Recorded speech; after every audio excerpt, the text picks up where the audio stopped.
This video was called Exploring the Leftist Ideology in Dogma.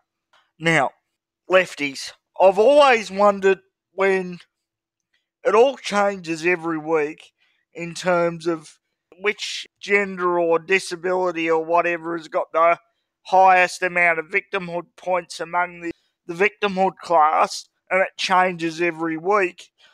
If you guys don't agree, you get thrown out of the lefty cabal. How do you keep up? It must be exhausting. I mean, do you get emails?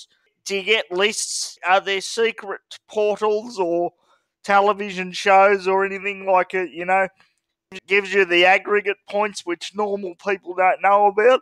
Because your ideology and your principles change all the time, every 5 minutes. It must be exhausting to be a lefty. I mean, I can't even contemplate the life just keeping up with the amount of genders or who's the next biggest victim, or it must be exhausting, or whether holding hands is classed as sexual harassment nowadays, whether you have your committees or secret meetings and decide whether that's sexual harassment. It must be exhausting. If any lefties are listening to this video right now, please give me some insight. And guys, it must be hell. Like, can you imagine dating a lefty woman? Before you go out on the date, do they give you a list compiling of what you can't say and what you can say and how you can compliment and when you can compliment and what you can order and whether you can pull the chair out, whether you can pay, whether you can open the door. Exhausting. Absolutely exhausting. Trying to process all this crap in my brain. Incredible. And, it's like, I'll tell you something right now. If I've organised a date with someone and I turn up, I'm smartly dressed, and the woman turns up, she hasn't shaved her armpits, and she looks like a slob, and she hasn't brushed her hair or done anything, particularly if she hasn't shaved her armpits. I'm sorry, that's it for me. If I'm not worth the effort shaving armpits, I'm sorry, I'm not even greeting you, I'm just leaving. I'm going out the door. I'm sorry, that's it for me. If you haven't even shaved your armpits, that shows that you don't even care, you have no class, you got no self-respect. And I'm sorry, I'm heading straight out the door. Women in general, you turn up to a date, right?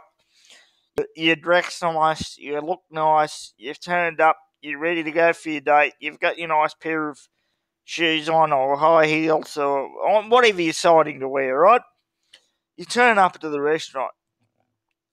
You see this malnourished, pasty soy boy who's about 50 kilos, wringing wet.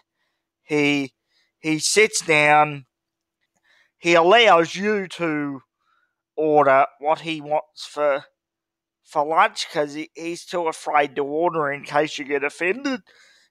Showing some real masculinity there. He orders a soy latte or whatever they drink. Then he proceeds to talk to you about how he cares about women's rights, how he's a member of all these women's rights groups, and how he's a member of the Australian Conservation Society, and basically starts to talk about how he's more of a feminist than any of the female feminists around. Ladies, let me ask you a genuine, real question. Does that get your juices flowing? Does that get you wet down below? Seriously? This pathetic, pasty, anemic soy boy that talks about how he's more of a feminist than you are and is too afraid to give you a hug or a kiss on the cheek because he's afraid that he feels in his own mind that that's sexual harassment? Give me a break. Well done, lefty female feminists. Those are the sort of men that you've created. You might be able to keep him as a pet. You might be able to walk him around on a leash for a while, like Emmanuel Macron's wife does to Emmanuel Macron.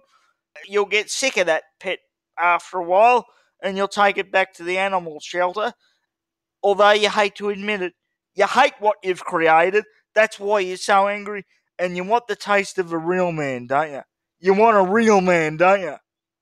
Anyway, that is all. Thank you very much.